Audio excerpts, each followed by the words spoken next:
Sud Radio, au cœur de la mêlée, François Trio. Au cœur de la mêlée, l'émission rugby du samedi soir de 19h à 20h avec vous, les amateurs de rugby au 0826 300 300 avec nos consultants Jean-Baptiste Elissalde et Philippe Sanguero. Et puis bien sûr avec l'actualité, le tournoi destination, retour sur la performance des Bleus face à l'Irlande, retour également sur la victoire de l'Italie face à l'Écosse et le succès qui se dessine en cours pour l'Angleterre. On aura des invités également, en plus de nos analyses. Il y aura Julien Bonner qui sera avec nous, l'ancien troisième ligne, vice-champion du monde en 2011 avec le 15 de France et qui sera avec nous aux alentours de 19h30. Voilà le programme.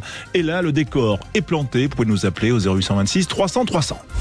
Sud Radio, au cœur de la mêlée. Bonsoir messieurs, bonsoir Jean-Baptiste Elissalde et bonsoir Philippe Sanguero. Bonsoir à tous. Salut messieurs. Ouais, on est content de vous avoir bien sûr, d'avoir Cyprien Bétou, Quentin Cabanis bien sûr, Marius Louis-François qui est là, toute l'équipe est réunie. On est en train de suivre, et ça c'est la première info Cyprien, l'Angleterre face au Pays de Galles, première journée, dernier match de cette première journée. Exactement, et il y a toujours 36 pour les Anglais, 7 pour les Gallois, là, 59e minute de jeu, quasiment l'heure de jeu, et les Gallois qui sont sous pression. Je rappelle que les Anglais sont encore à 14 contre 15 pour une grosse minute après le carton jaune de Mario Itoje. Oui, on va revenir quand même sur l'actu du jour parce qu'il y a plusieurs infos à commenter, Quentin, et notamment donc parmi les résultats, la victoire de l'Italie. Et ouais, comme l'a dit Lina Sidi Moussa, l'Italie s'est imposée face à l'Écosse sur le score de 18-15 en début d'après-midi. 2 essais pour les Italiens, un essai pour les Écossais. Dans le reste de l'actualité, on a des nouvelles de l'équipe de France avec la nouvelle liste des 42. Calvin Gourgues est forfait, touché à la cheville. Il est remplacé par Émilien Gaëton. Toujours pas de Romain Ntamak, un problème musculaire pour le joueur du stade toulousain. En revanche, on peut noter les retours de Thibaut Flamand et de Paul Boudéan dans le groupe France. L'arrivée aussi d'Axel Desperes, le joueur palois à la place de Hugo Sun, et le retour de Cheikh Tibérien pour le poste d'arrière dans cette équipe de France. François. Voilà les infos donc qui concernent notre 15 de France. Un petit mot aussi sur le Seven. Et oui, puisque il y a un tournoi en ce moment et les Français se sont inclinés en prolongation face à la Nouvelle-Zélande 26 à 21 à Perth. Et exactement, François, ils joueront un match pour la 5e place demain à 5h13 très exactement. Les Françaises, elles, se sont qualifiées pour les demi-finales. Ce sera aux alentours de 4h du matin. Ouais, j'ai bien aimé, 5h13 très exactement. Effectivement, c'est noté. Merci. 4e tournoi de la saison pour les sétistes. On en a parlé il y a quelques minutes avec Stéphane Parez, blessé et qui était avec nous et sur Sud Radio. Jean-Baptiste Elissalde, Philippe Sanguero. Réaction d'abord sur le forfait, en tout cas la blessure de Calvin Gourgues. Jean-Baptiste, qu'est-ce que ça change pour la compo? Parce que il était dans ce 6-2. Absolument rien, il va dire. Absolument rien, exactement. C'est dommage pour lui.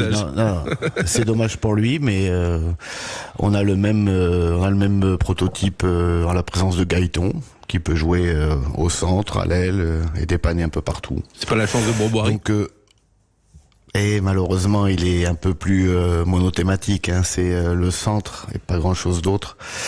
Donc non. Et puis par l'expérience, Gaëton a déjà eu ce rôle-là. Donc je pense que ça change, à part pour le pauvre Gourgues, ça change pas grand-chose pour l'équipe de France. Voilà, Calvin Gourgues qui a connu sa 2e sélection. Philippe, ça te fait réagir voilà, au-delà de la déception pour ce jeune joueur talentueux?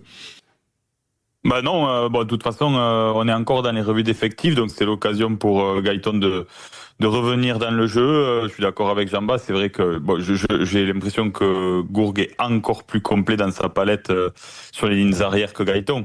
Mais c'est vrai que Gaëton peut amener des solutions et puis ensuite ça peut être un peu le jeu des chaises musicales.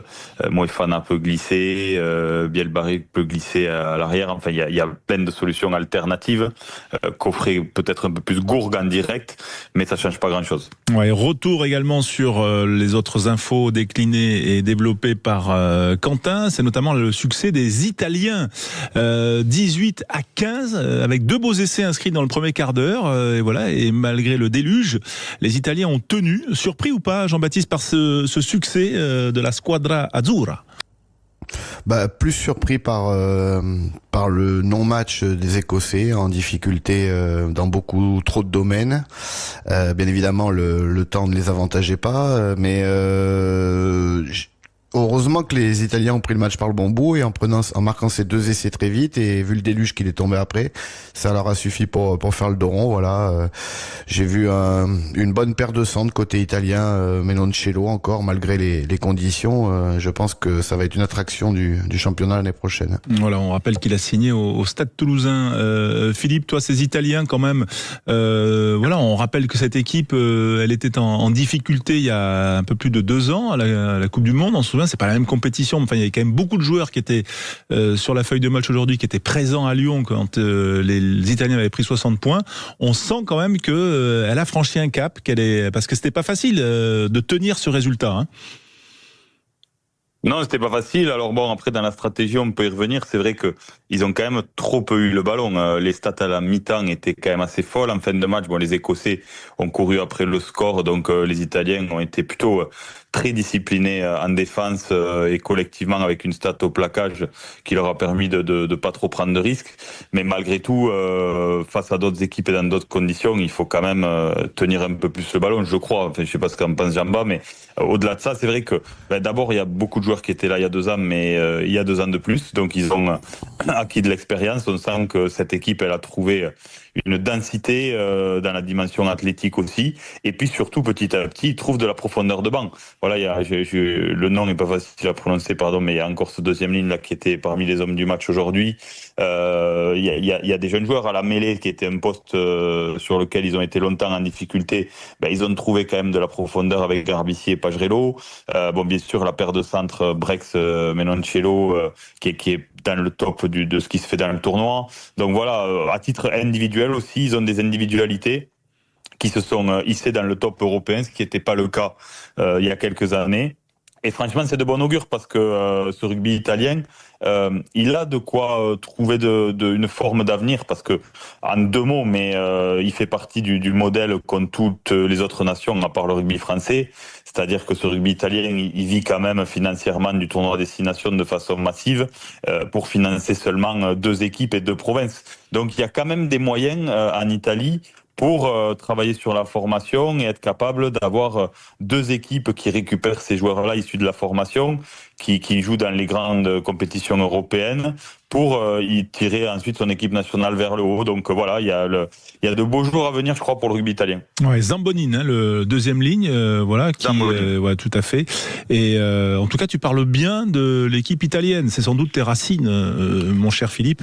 Ouais, non, c'est vrai que c'est toujours un peu particulier de les voir jouer. Ouais, mais en tout cas, ça a fait plaisir de les voir. Moi, je trouve résister. Est-ce que tu as cru, toi, Jamba, que les Italiens allaient se faire coiffer sur le fil là, quand le chrono, après la 80e déroulée, qu'ils ont fait quand même, ces Écossais, une remontée de plus de 80 mètres, mais les Italiens ont réussi à ne pas se mettre à la faute. C'est peut-être dans ces moments-là aussi qu'on construit quelque chose.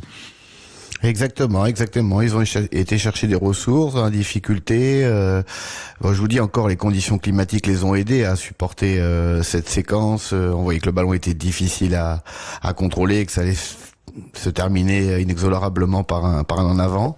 À noter que l'homme du match est le pilier droit italien. C'est assez rare pour être souligné qu'un pilier qu'un pilier soit élu homme du match, et c'est juste récompense parce qu'ils ont mis en souffrance aussi la mêlée écossaise. Après, il a roulé sur son adversaire Ferrari. Ah ouais, c'est incroyable. Je voulais pas la faire, je savais qu'il y en a un qui allait la faire. Je croyais que ça allait être Philippe, tu vois. Bon. Et du coup,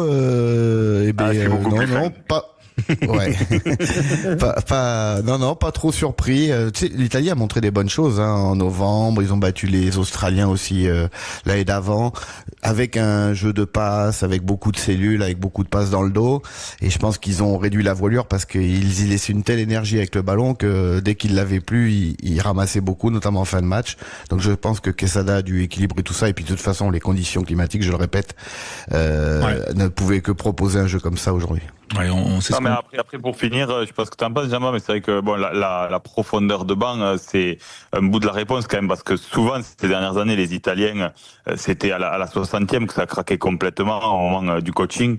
Et là, quand même, sur cette fin de match où ils sont sous pression, le coaching leur permet de tenir le coup, quoi. Donc, c'est vrai que petit à petit, ils grappillent là-dessus, année après année.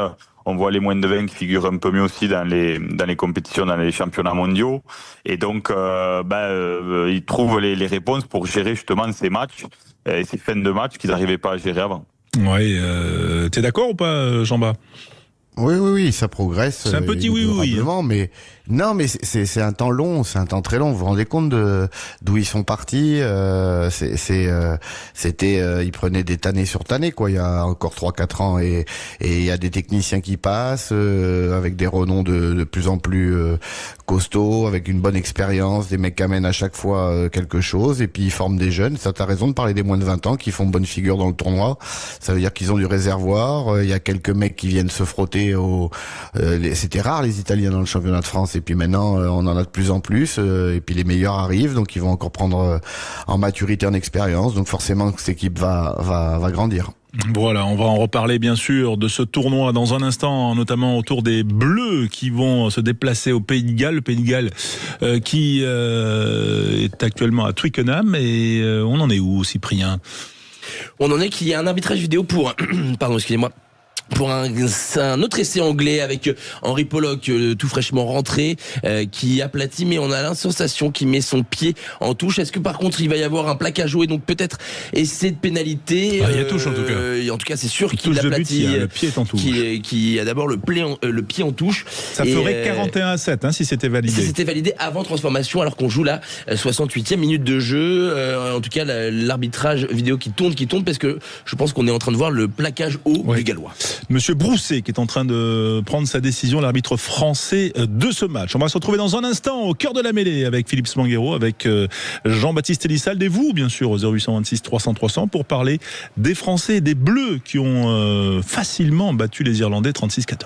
Au cœur de la mêlée avec vous au 0826 300 300 et Jean-Baptiste Elissalde, Philippe Smanguero pour revenir sur la performance des Bleus, le 15 de France face à l'Irlande, et se projeter sur le deuxième rendez-vous. Ce sera au Pays de Galles dimanche prochain dans 8 jours. Un petit point juste avant de parler des Bleus, de ce match entre l'Angleterre et le Pays de Galles, Cyprien. Oui, il y a eu l'essai de pénalité a été accordé tout à l'heure pour les Anglais. Il y a eu un nouvel essai inscrit par le centre Freeman, mais qui va être refusé pour un déblayage à la tête de Cowan-Dickey.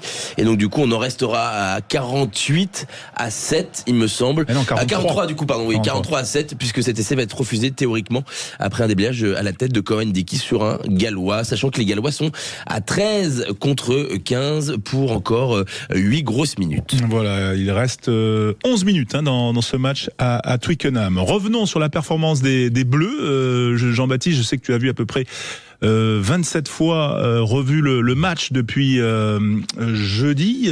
Voilà, qu'est-ce que tu mettrais en avant si on devait faire un podium, tiens, et décerner une médaille d'or? Donc mon podium, moi, comme tu sais, j'ai des mimiques, je reste dans ma ligne directrice. Mon podium, voilà, mon podium, c'est les 55 premières minutes.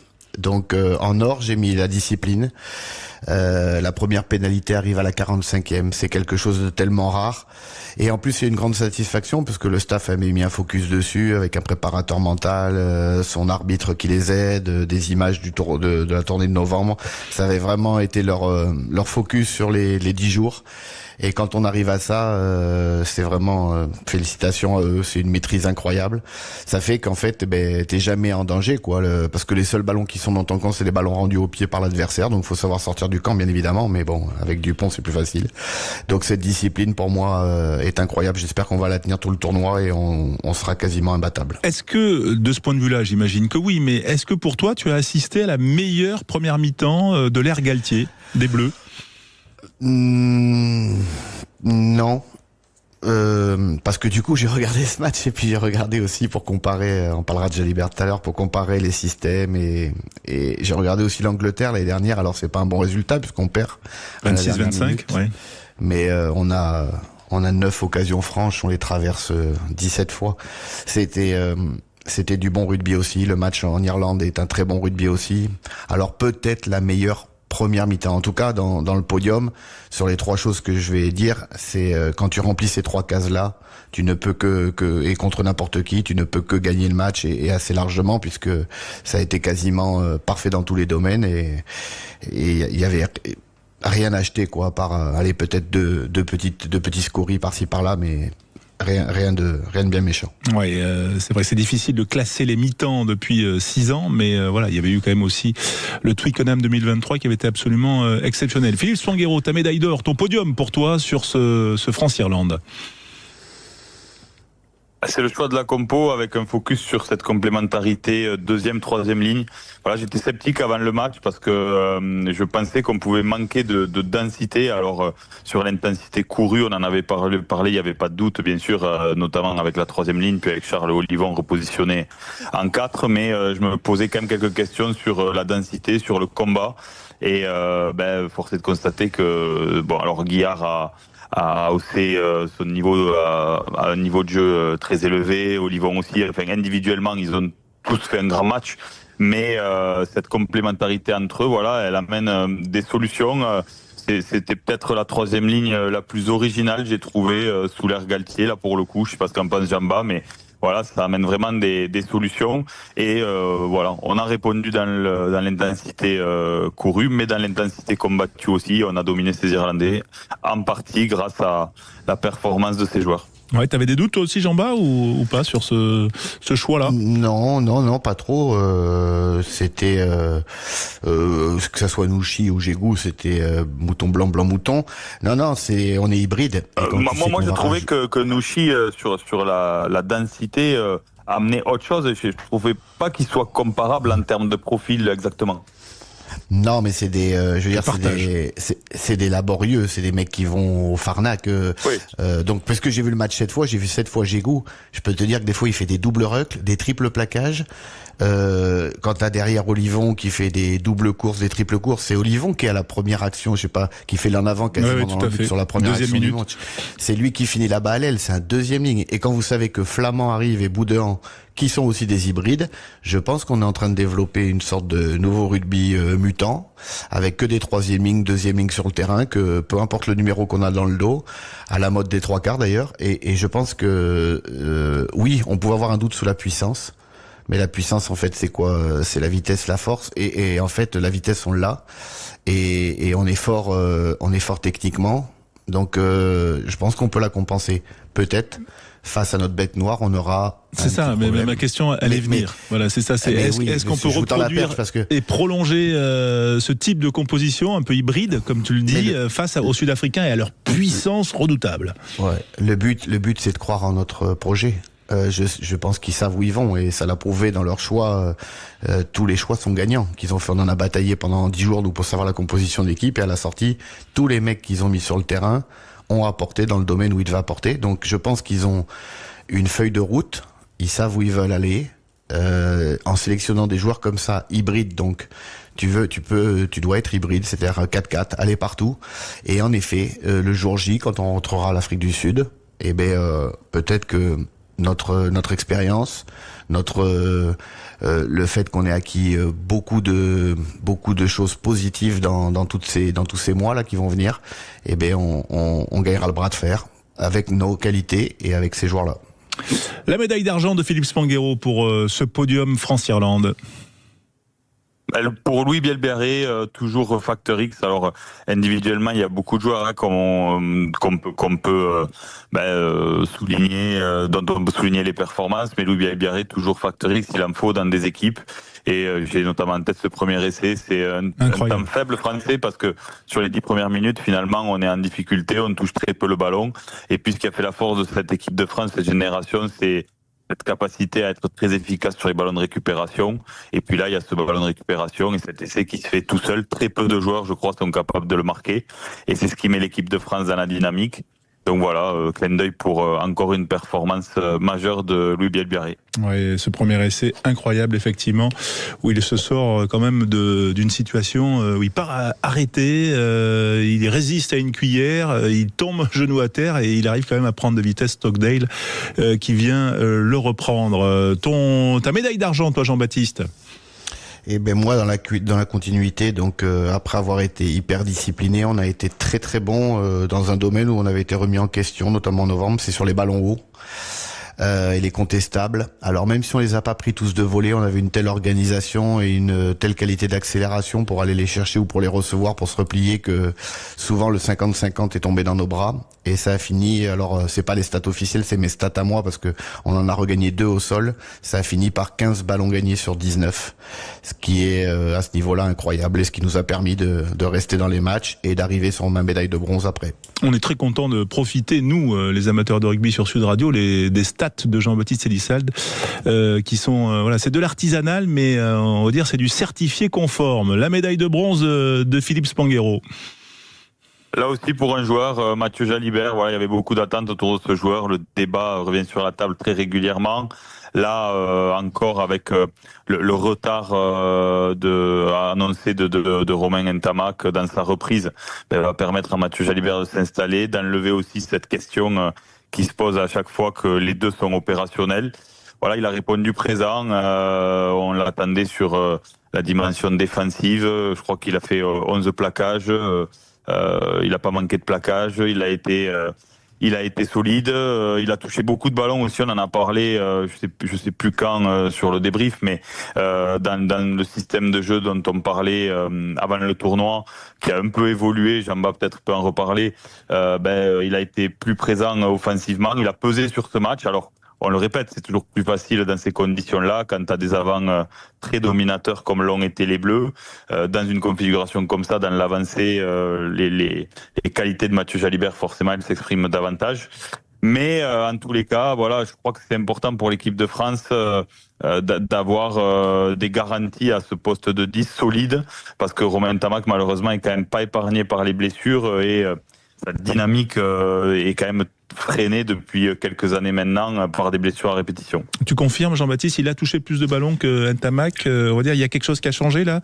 2 fois plus. 2 fois plus. 2 fois plus. Mais par contre, je tiens à 1 an d'intervalle pour le même résultat. C'est-à-dire que on n'avait pas le même système aujourd'hui. On est passé beaucoup plus par notre 10, un peu à la bordelaise, que par les avants comme joue Toulouse, autour de Dupont. Mais c'est le même résultat à la sortie, c'est 40 points et 2 matchs sublimes, que ce soit celui en Irlande l'année dernière ou celui au Stade de France avant-hier. Et du coup, j'ai regardé l'Angleterre, où Jalibert jouait déjà dans le système entre guillemets toulousain, avec les avants devant lui. Et Jalibert, comme je vous l'ai dit, en Angleterre l'année dernière, ils font un très bon match offensif aussi. Donc, je me suis posé la question de savoir si on avait mis le système au service du joueur Jalibert, en voulant le faire jouer comme ça, ou c'était vraiment un choix du staff. Et je vais pencher pour la deuxième solution. Je pense qu'ils ont voulu déplacer le ballon, toucher les tiers-terrain, donc c'est des rucks qui sont à peu près aux 20 mètres pour avoir des côtés fermés à jouer, parce qu'on sait que si on les laisse libres pour Dupont, c'est qu'il à chaque fois, donc t'es obligé de mettre 2 défenseurs de plus, et tourner le jeu à ce moment-là, avec Jalibert et du monde autour de lui. Et en fait, j'ai regardé ça, et comme il a l'habitude de faire ce rugby-là, ça s'est plutôt bien passé. Mais en effet, il a touché 2 fois plus de ballons que Ntamak dans le même match l'année dernière.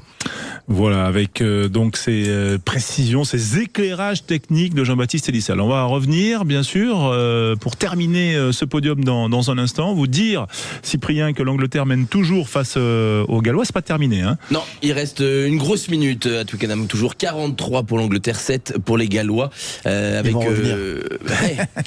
Là, il y a une grosse cote. Moi, je pense qu'il faut se méfier des Gallois la semaine prochaine. Ils vont revenir après la pause, comme nous d'ailleurs, dans Au cœur de la mêlée. Puis on aura le plaisir d'accueillir Julien Bonner en l'ancien troisième ligne international du 15 de France, bien sûr, qui a bien connu un certain Jean-Baptiste Elissal. Là, tout de suite sur Sud Radio. Au cœur de la mêlée, François Trio. Au cœur de la mêlée, Jean-Baptiste Elissal de Philippe Spanghero, bien sûr, et vous au 0826 300 300, l'émission pour revenir sur l'actualité, puis aussi pour la vivre. Tiens, c'est fini du côté de Twickenham, Cyprien Bétou. Oui, peu de suspense, 48-7, victoire des Anglais pour commencer ce tournoi. Bonus offensif, 7 essais à 1. Un dernier essai du centre ailier Freeman. Et donc du coup, 7 essais à 1, gros début de tournoi. Et donc les Anglais sont premiers avec un goal average favorable par rapport aux Français avec cette démonstration. Là, je suis obligé. Grosse début de tournoi, oui. C'est un petit peu à l'allemande, mais en tout cas, c'est un gros début de tournoi effectivement pour les Anglais. Avant d'accueillir Julien Bonner, notre invité, bien sûr vice-champion du monde avec l'équipe de France, qui a forcément disputé de belles batailles avec Jean-Baptiste, on va y revenir. Quand même, ton bronze, on va dire ta médaille de bronze, Jean-Baptiste, pour ce focus France-Irlande. Ouais, ben pour parachever ces 55 premières minutes, c'était nos possessions, notre jeu offensif. J'ai trouvé l'alternance très bonne. Les 10 premières minutes, 15 premières minutes, on s'est séparé du ballon très adroitement. On a chassé les mecs. On a été très bon sur les jeux de transition après avoir récupéré les ballons hauts. Il y a 2 essais qui découlent directement du fameux French Flair, mais c'est de fulgurance. Et on les a franchis 13 fois. Donc c'est quand même l'Irlande en face. 36 points, vraiment bravo à cette équipe. Voilà, bravo également à vous messieurs pour cette analyse que l'on va bien sûr étoffer avec un renfort de choix. Julien Bonner, ancien troisième ligne du 15 de France, 75 sélections entre 2004 et 2012, voilà, qui a été aussi adjoint avec toi Jean-Baptiste à la Coupe du Monde 2019. Ouais, à peu près la même époque, 44 joueurs sur le terrain, beaucoup de gifs un peu partout dans les championnats. Ouais, c'était à peu près la même époque. Bonsoir Julien, merci d'être avec nous en direct sur Sud Radio. Bonsoir messieurs. Ouais, très heureux de t'avoir avec nous Julien. Est-ce que toi tu t'es régalé jeudi soir pour ce match France-Irlande et comment tu l'as vécu ? Je me suis régalé, oui, comme pas mal de supporters, j'imagine. Voilà, dans des conditions qui n'étaient pas forcément évidentes, mais on a vraiment senti les Français au-dessus et surtout sur les 50-55 premières minutes en tout cas.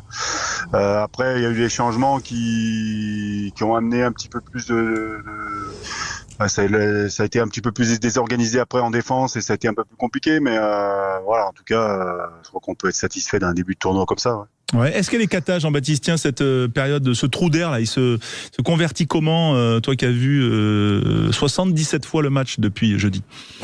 7 fois. Bonjour Jubon, ça va la Bergelie? Ça va et toi? Très bien. Eh ben écoute, mon petit drôle, comme je suis plus au bord des terrains, je suis obligé de les regarder 12 fois les matchs, mais ça m'énerve. Bon, du coup, de la 55 à la 75e, ouais, on a perdu 3 ballons au sol, on a pris 3 pénalités, donc 3 fois plus que dans les 45 premières minutes, et on a perdu 3 ballons en l'air, et c'est à ce moment-là que l'équipe a été moins bonne. Je suis pas sûr que ce soit les rentrants, je pense qu'il y a eu un relâchement général à 29-0, il y a eu aussi que t'as les Irlandais en face, et qui ils font preuve d'orgueil, et la seule mauvaise rentrée, c'est Meafou, et notamment sans ballon. Avec le ballon, ça a été, il a avancé, mais sans ballon, il a eu du mal dans le replacement défensif, et ça a amené un ou deux franchissements contre nous. Est-ce que Julien, tu partages l'analyse de ton ancien numéro 9 ? Il a toujours raison. De toute façon, les 9 ont toujours raison, donc on est obligé d'être d'accord avec lui. Non, mais bien sûr que déjà, comme le disait Jean-Baptiste, les Irlandais, ils ont de l'orgueil et ils ont rien lâché jusqu'au bout.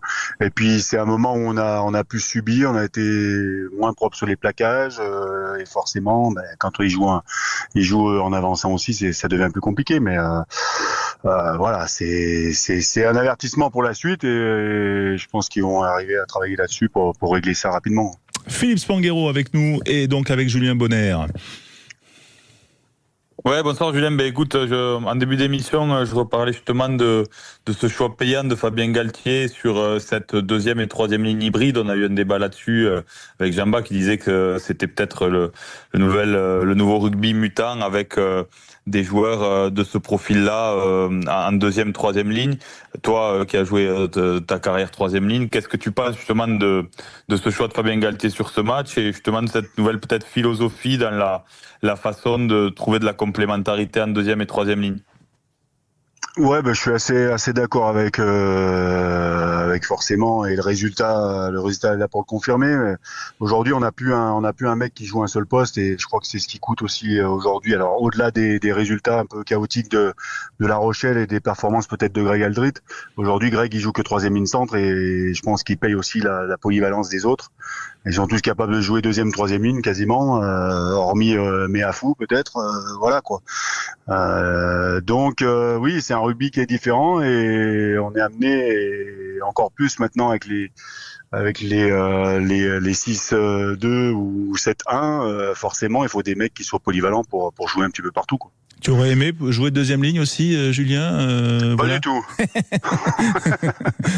Oh, ça m'est arrivé de dépanner en match, voilà, mais honnêtement, la tête coincée entre les deux derrière des piliers, je leur laisse volontiers. Voilà. 8, ça t'est arrivé quand même. 8 plus régulièrement, oui, mais voilà, c'est pas pareil quand même. Voilà. 8, t'as encore de l'oxygène. T'as la tête coincée, mais t'as encore de l'oxygène. Exactement.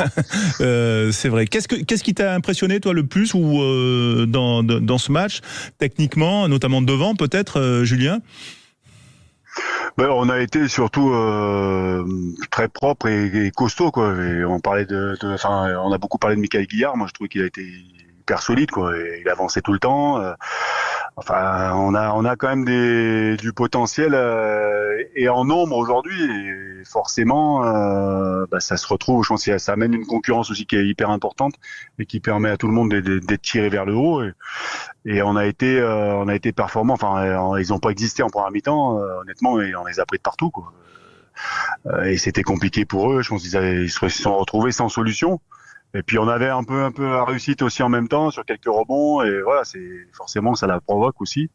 Mais voilà, c'est une belle première, un beau premier match, quoi, je veux dire. Ouais, c'est vrai, ça fait partie des bonnes surprises, Michael Guillard, Jean-Baptiste, mais quand même, on peut penser quand même que les Irlandais là, voilà, ils étaient, Andy Farrell a dit, ils étaient bloqués. C'est les Français qui les ont fait douter, ou alors ils sont en fin de cycle déjà? Non, ils ont une perte de vitesse depuis quelques mois. Le tournoi l'année dernière a pas été folichon. La tournée d'automne pas bien non plus. On sent que le Munster est en grosse perte de vitesse. Le Ulster a quasiment, et le Connacht, ils sont toujours à la petite Coupe d'Europe, ils ont disparu des radars quasiment.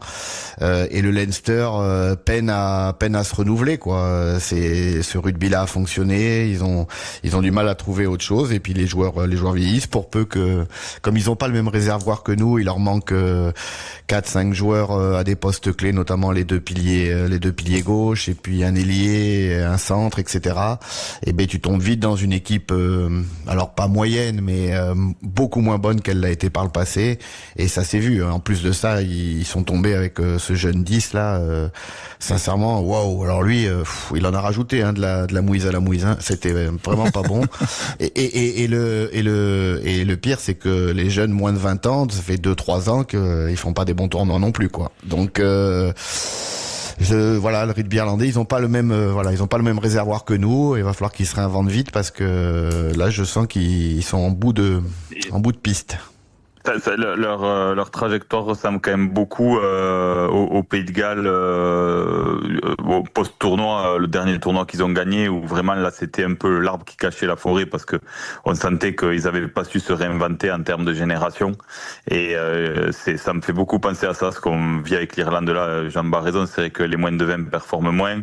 Et puis surtout, le baromètre pour moi, c'est aussi le niveau des provinces dans la Champions Cup, parce que voilà, il y a un gros focus de la Fédé sur cette équipe du Leinster. Il y avait aussi le Munster il y a quelques années qui a un peu décroché, parce qu'on sent vraiment que les moyennes sont beaucoup beaucoup plus focalisé sur le Leinster. Mais même le Leinster aujourd'hui, cette saison dans une poule moyenne, on sent qu'il surnage pas, il domine pas, donc ça pose quand même question sur la santé du rugby irlandais. Cyprien Bétou avec Julien Bonner et toute l'équipe Sud Radio, bien sûr. Ouais, Julien, on l'a vu à l'instant, on parlait du Pays de Galles avec Philippe, le Pays de Galles qui s'est lourdement incliné à Twickenham, le Pays de Galles chez qui on va dimanche prochain. On n'est pas inquiet, malgré tout. Comment on prépare ces matchs-là quand on se déplace chez une nation, on va dire, dans le dur? Est-ce qu'on peut avoir tendance à le prendre un peu par-dessus la jambe et un peu avec facilité, ou au contraire, il faut rester focus? De ton expérience, parfois aller en Italie, c'était pas toujours simple, mais parfois plus simple que d'autres. Ouais, c'était pas toujours simple et ça a tellement pas été une fois qu'on avait perdu. Donc voilà, faut rester focalisé. C'est ce qui va être dit à mon avis toute la semaine. Mais je pense qu'ils ont assez d'expérience maintenant pour se dire qu'il faut pas se relâcher, même s'ils viennent d'en prendre 40 face aux Anglais. Chez eux, au Millennium, ça va forcément être différent. Alors ils tiendront sûrement pas tout le match, ça m'étonnerait, mais si on joue à notre niveau en tout cas. Mais le début de match, ils seront présents et vont avoir envie de montrer un autre visage et pas se faire rouler dessus comme ça a été le cas aujourd'hui.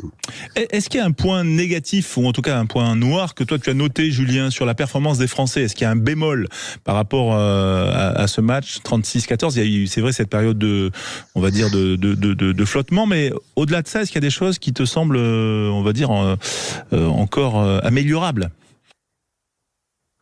Bon, on a été relativement propre sur tous les secteurs, hormis, comme tu dis, cette période un petit peu plus complexe.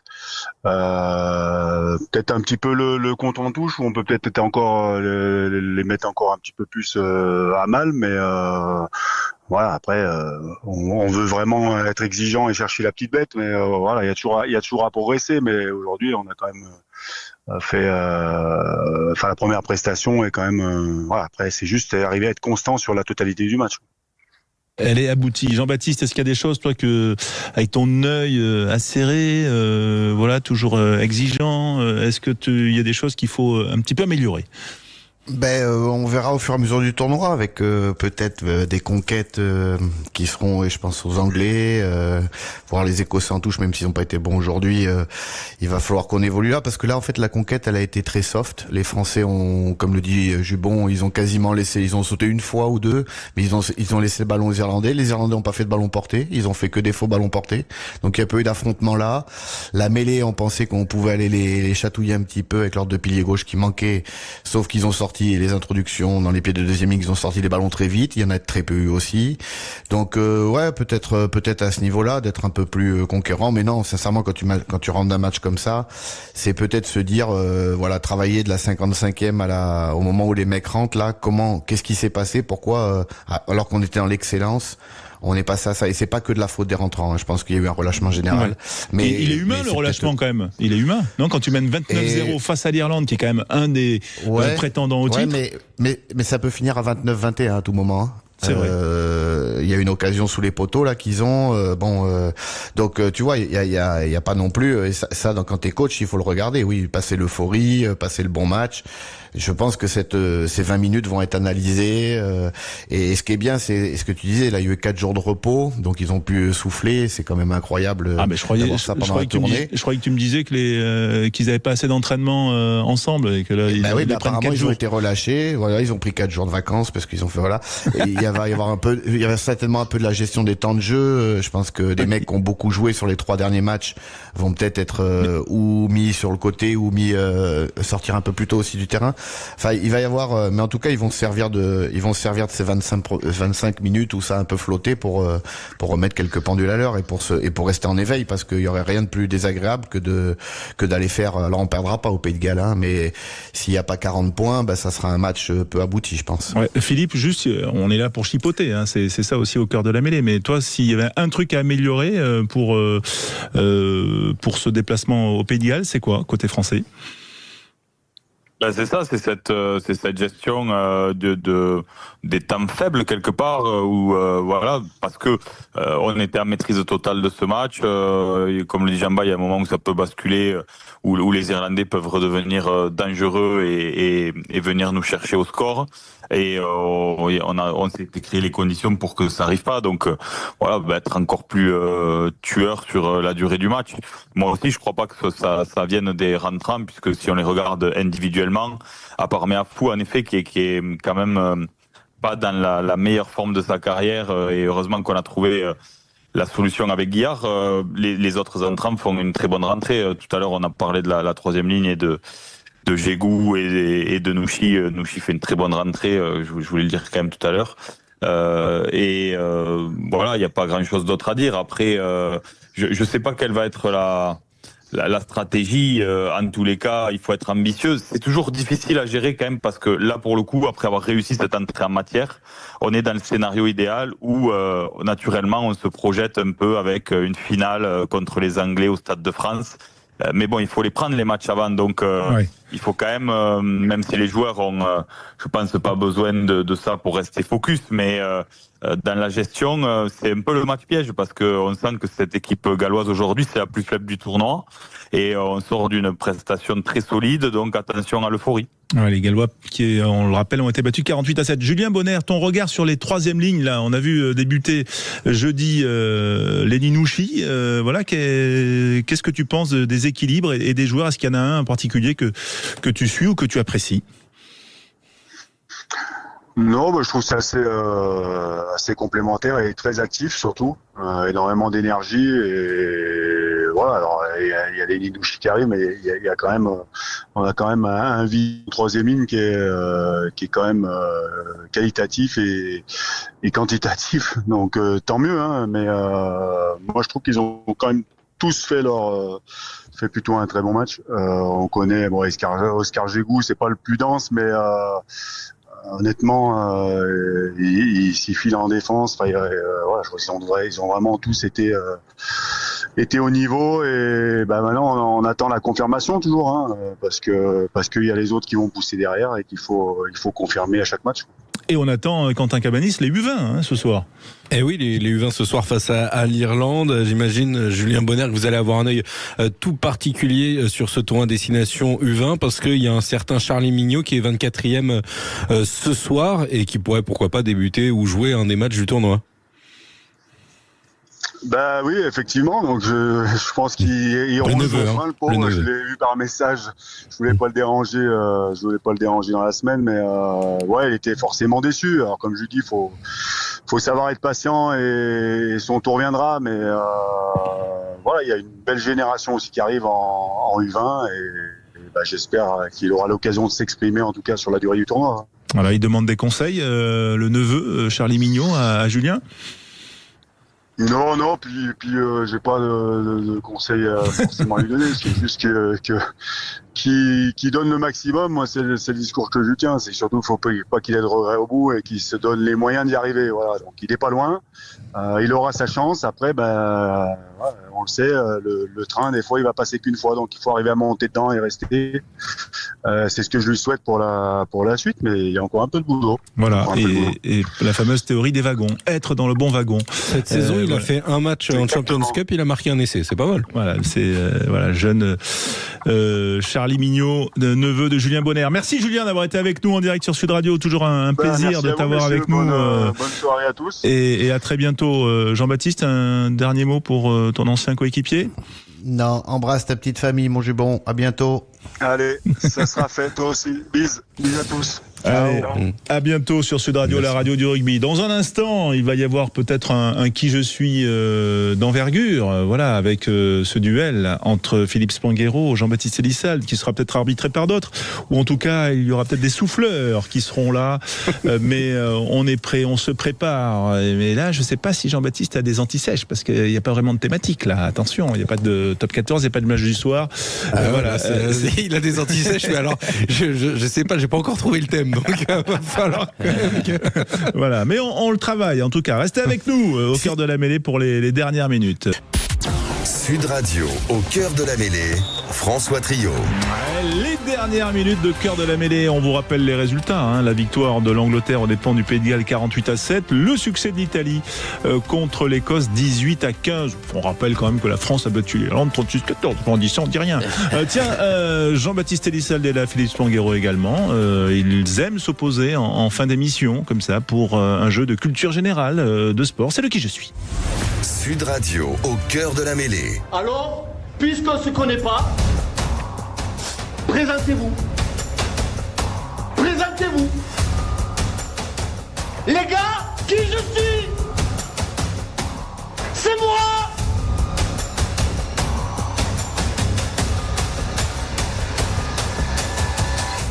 C'est moi! Je suis un monsieur! Ça, c'est se présenter! Voilà, c'est parti pour le qui je suis. 2 minutes 30 pour départager Philippe Spanghero et Jean-Baptiste Elissal. Ça y est, j'ai trouvé un petit thème. On va prendre des joueurs qui se sont illustrés lors de ce tournoi des 6 Nations, sur cette première journée du tournoi des 6 Nations. Et on va commencer par un joueur né du côté de Norfolk le 5 décembre 2000. Il a démarré sa carrière à Leicester Tigers et il a également joué un petit peu... Oui. Oui, Philippe. George Ford? Pas du tout. George Ford est plus vieux que ça. C'est quelqu'un qui a quand même connu 41 sélections avec l'Angleterre, 50 points. Il mesure 1m96. C'est quand même assez grand. Oui. Philippe. Arundel. Ce n'est pas Arundel. Philippe, je t'écoute. Est-ce que tu as une autre proposition? Jason? Comment? Jason? Non. C'est un homme qui a pris son envol aujourd'hui. Et Oui, c'est Baptiste, c'est l'arrière, mais j'ai pas son nom. Ah, c'est dommage parce qu'il y a quand même un gros indice quand on dit il a pris son envol aujourd'hui. Il a su accompagner les passagers notamment.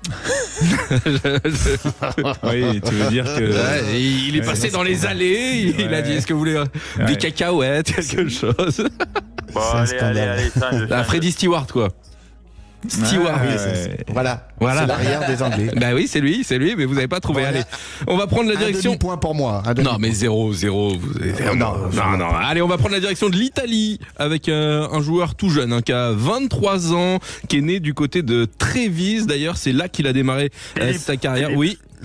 Zambonin? Non, il a commencé sa carrière au Benetton Trévise. Il a aussi Baptiste. Alors il y en a un paquet, mais au hasard, Menoncello. C'est une bonne nouvelle. C'est une bonne nouvelle pour Jean-Baptiste qui marque le premier point de ce qui je suis. Allez, plus facile, on va prendre la direction de Trappes où il est né le 10 décembre 2000. Philippe. Michael Guillard, un partout. Allez, le point final avec ce joueur né à Oldham en Angleterre en 93. Il a démarré à Leicester, puis à Leeds. Baptiste. Oui. Aïe. Arundel. Non, mais non, il est plus jeune que ça, Arundel. Et il évolue aujourd'hui aux Sharks. Oui. Au Sharks de Sale. George Ford. Victoire de Philippe Spanghero 2-1 pour finir ce qui je suis. Pour finir cette émission, François. Magnifique duel, en tout cas. On avait le Stewart, personne qui l'a, c'est terrible. Cyprien, voilà. Mais bon, en plus, il y avait je l'avais sur le bout de la langue. Sur le bout de la langue. Ouais. Oui, mais ça s'est envolé.